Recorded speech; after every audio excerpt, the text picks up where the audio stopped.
오늘 하나님의 말씀은 마가복음 5장 1절로 20절 말씀입니다. 신약 마가복음 5장 1절로 20절 한 절씩 나눠서 읽겠습니다. 교재 받으신 것 15페이지 마가복음 5장 1절로 12절. 예수께서 바다 건너편 거라사인의 지방에 이르러 곧 더러운 귀신 들린 사람이 무덤 사이에서 나와 예수를, 그 사람은 무덤 사이에 거처하는데 이제는 아무도 그를 쇠사슬로도 맬 수 없게 되었으니 쇠사슬을 끊고 고랑을 깨뜨렸음이러라. 그리하여 아무도 그를 밤낮 무덤 사이에서나 산에서나 늘 소리 지르며 돌로 자기 몸을 해치고 있었더라. 큰 소리로 부르짖어 이르되 지극히 높으신 하나님의 아들 예수여, 나와 당신이 무슨 상관이 있나이까? 원하건대 하나님 앞에 맹세하고 나를 괴롭히지 마옵소서 하니,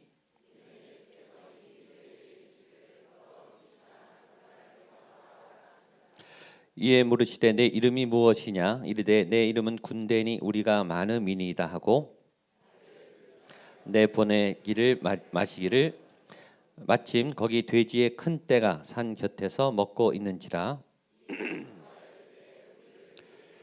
보내어 들어가게 하소서. 허락하신데 더러운 귀신들이 나와서 돼지에게로 들어가매 거의 2,000마리 되는 떼가 바다를 향하여 비탈로 내리다라 바다에서 몰사하거늘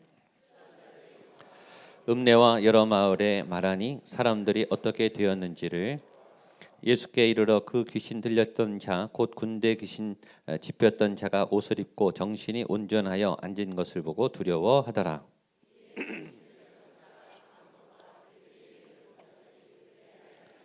그들이 예수께 그 지방에서 떠나시기를 간구하더라. 귀신 들렸던 사람이 함께 있기를 허락하지 아니하시고 그에게 이르시되 집으로 돌아가 주께서 내게 어떻게 큰 일을 행하사 너를 불쌍히 여기신 것을 내 가족에게 알리라 하시니. 함께 읽겠습니다. 그가 가서 예수께서 자기에게 어떻게 큰 일을 행하셨는지를 데가볼리에 전하니 모든 사람이 놀랍게 여기더라. 아멘.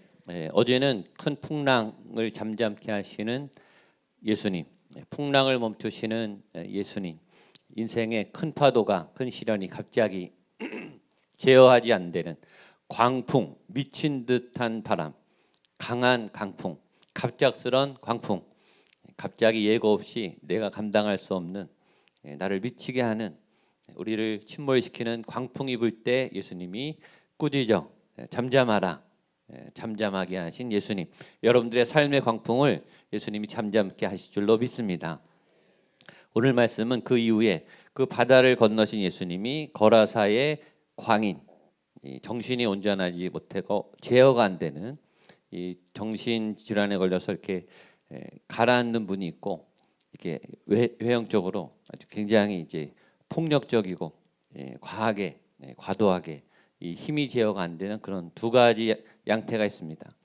주눅이 들고 우울증에 걸리고 밖에도 안 나가고 점점 위축되어 있는 분이 있고, 그 분노나 이런 힘이 제어가 안 돼 가지고 또 통제가 안 되는 이 거라사 광인은 두 번째 케이스 같습니다. 그러니까 어저께 예수님이 제자들에게 급히 서둘러서 배를 타게 하신 이유, 그러니까 거라사 지방까지 예수님이 찾아가신 거예요. 왜 찾아왔을까요? 이 사람 때문이, 이 거라사 광인이 보시면 알겠지만 2,000마리 돼지떼에 들어갈 만큼 군대 귀신이 있는 귀신이 한 개가 있는 게 아니라 굉장히 많은 수의 군대로 있는 귀신 떼가 한 사람 안에 들어가서 이 사람을 괴롭히고 있었던 걸 예수님이 아신 거죠. 그래서 풍랑이 있어도 예수님이 주저치 않고 배를 건너서 광풍을 건너서 거라사 지방으로 가신 거예요. 여기서 은혜가 되죠. 예수님이 멀리 있는 고통 있는 한 아들의 영혼을 불쌍히 여겨서 배를 타고 거침없이 풍랑도 마다 않고, 풍랑이 문제가 안 돼요. 바다가 문제가 안 돼요. 예수님이 찾아가서 그 영혼을 구원하신다. 여러분들의 기도에 예수님이 찾아오신다.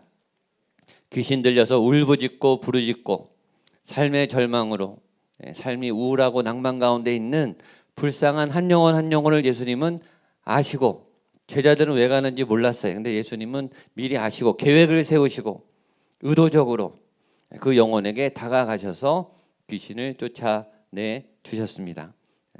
1절과 2절 같이 보겠습니다. 시작. 예수께서 바다 건너편 거라사의 지방에 이르러 배에서 나오심에 곧 더러운 귀신 들린 사람이 무덤 사이에서 나와 예수를 만나니라. 예수님의 목적대로 갔더니 그 광인, 이 정신이 온전하지 못한 그 사람이 찾아오게 됐습니다. 그 사람의 상태를 성경은 자세히 묘사합니다. 3절로 5절입니다. 시작. 그 사람은 무덤 사이에 거처하는데 쇠사슬로도 맬 수 없게 되었나니 이는 여러 번 고랑과 쇠사슬에 매었어도 쇠사슬을 끊고 고랑을 깨뜨렸음이로라. 그리하여 아무도 그를 제어할 힘이 없는지라. 밤낮 무덤 사이에서나 산에서나 늘 소리 지르며 돌로 자기 몸을 해치고 있었더라. 저는 상담 심리를 전공했는데 정상의 사람 있잖아요. 그리고 이제 정상적이지 않은 그 경계가 있어요. 어느 수준에서 스트레스나 어떤 정신적인 이 압박이 강한 분들은 이렇게 비정상으로 넘어가요. 이렇게 살짝 넘어가요. 근데 그 경계를 본인은 잘 몰라요. 다른 사람은 알죠. 본인은 본인의 행동과 본인의 상황이 기괴한 거를 잘 몰라요. 그러니까 정상하고 비정상하고 사실 경계가 잘 안 보여요. 잘못하면 넘어가는 거죠.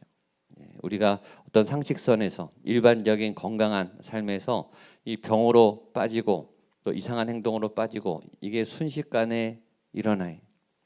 누구나 우리 모두는 스트레스를 받고 위기 상황을 만나고 또 극한의 공포나 위협을 받으면 우리의 삶이 정상에서 망가지기 시작하죠.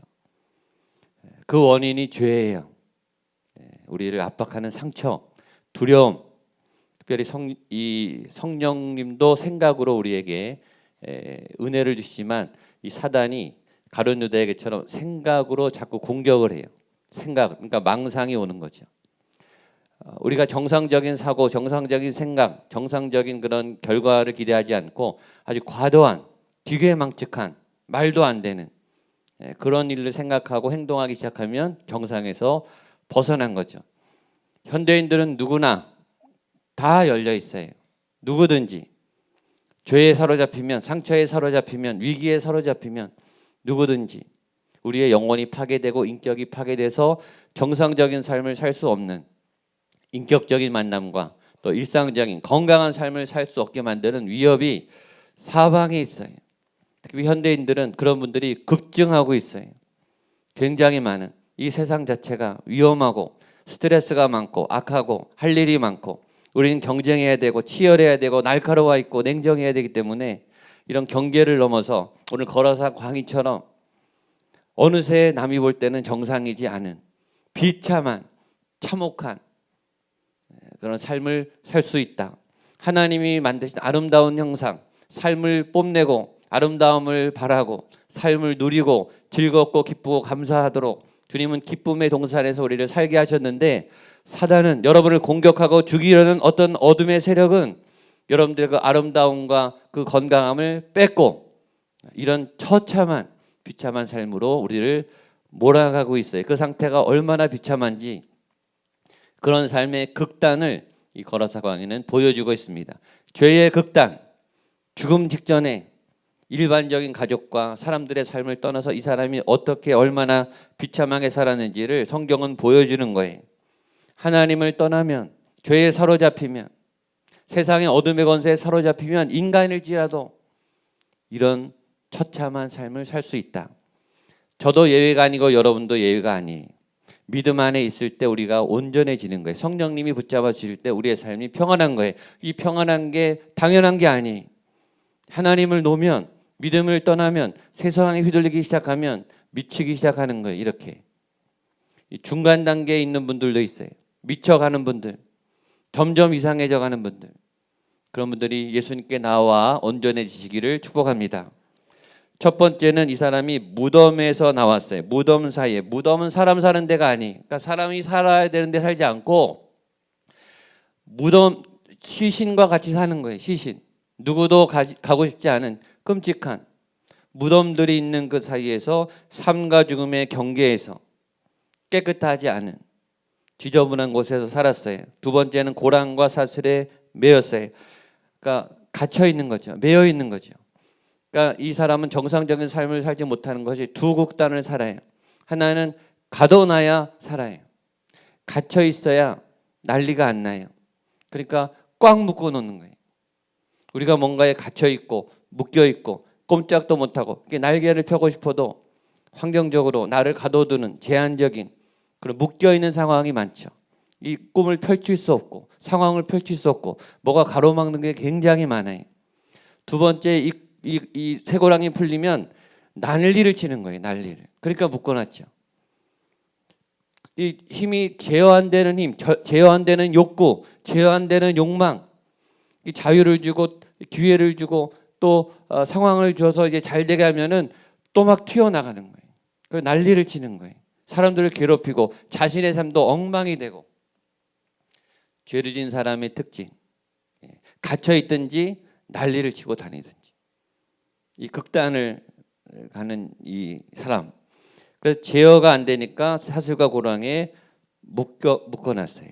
힘이 아예 없든지 힘은 있는데 절제가 안 되는 힘이든지 말이 절제가 안 되고 보는 게 절제가 안 되고 입이 절제가 안 되고 행동이 절제가 안 되고 이 머리랑 이 손하고 행동하고 통합이 안 되는 거예요. 통제가 안 되는 거예요. 머리는 하지 말아라 그러는데 손을 하고 있는 거예요. 안 되지 그러는데 입은 벌써 악한 말을 하고 있는 거예요. 통제가 안 되는 삶. 죄에 붙잡히면 이렇게 돼요. 더 비극적인 것은 이 사람이 밤낮 소리를 지르고 돌로 자기 몸을 해치고 자해를 하고 있어요. 그리고 괴성과 비명을 지르 말을 하지 않고 이 대화를 못해. 대화를 못하고 기괴한 소리를 내요. 이상한 소리를 한다고요. 그런 사람이 있죠. 대화를 하는데 이 사람이 대화가 안 돼요. 이상한 소리를 하고 있어요. 자기 몸을 해치고 다녀요. 자기 몸을 망가뜨리고 다녀요.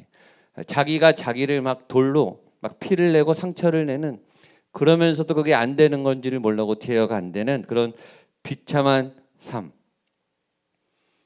저나 여러분이나 죄를 지면 이런 괴물이 돼요. 사실 우리 안에 죄성이 있기 때문에 이런 괴물들이 다 살아있어요. 근데 이제 지금 인격으로 믿음으로 통제가 돼서 가라앉아 있을 뿐이에요.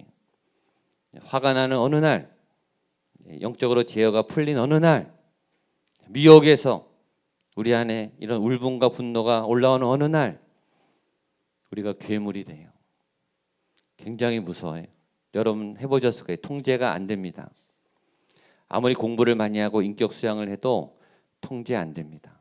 죄가 얼마나 강한데요. 이 성령의 은혜를 받고 이게 다스림을 받아야 저 밑에 들어가서 안 나와요. 잘 다스려야 돼요. 여러분 예수의 이름으로 말씀의 능력으로 여러분 안에 있는 이 죄악의 괴물 덩어리들을 통제하게 되기를 축복합니다.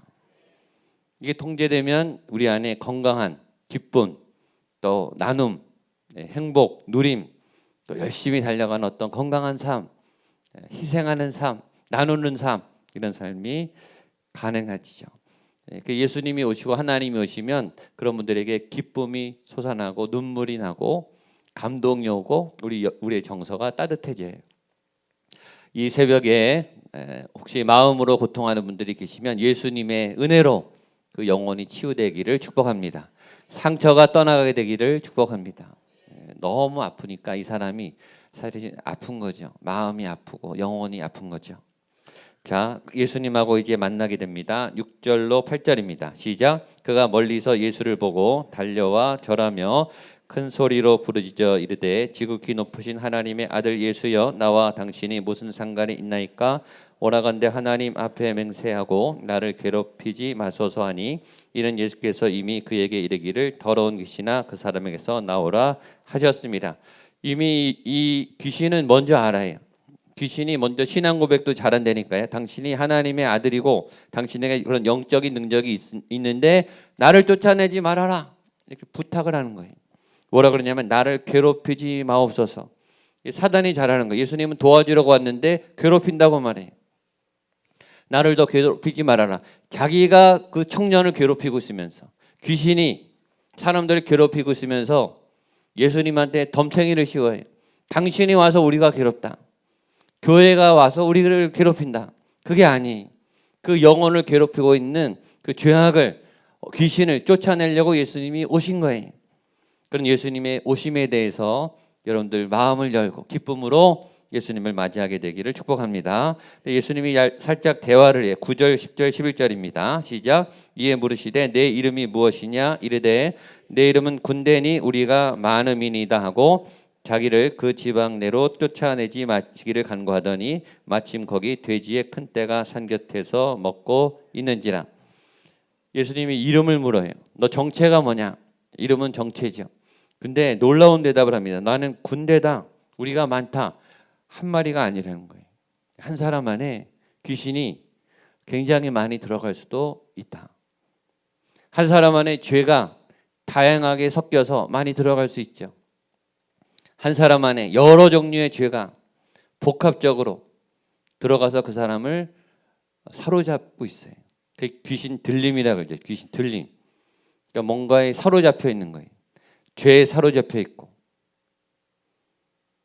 꼼짝 못하게 굉장히 강하게 묶여 있었어요. 12절 13절입니다. 시작. 이에 간과하여 이르되 우리를 돼지에게로 보내어 들어가게 하소서 하니 허락하신대 더러운 귀신들이 나와서 돼지에게로 들어가매 거의 2,000마리 되는 떼가 바다를 향하여 비탈로 내리다라 바다에서 물사하거늘.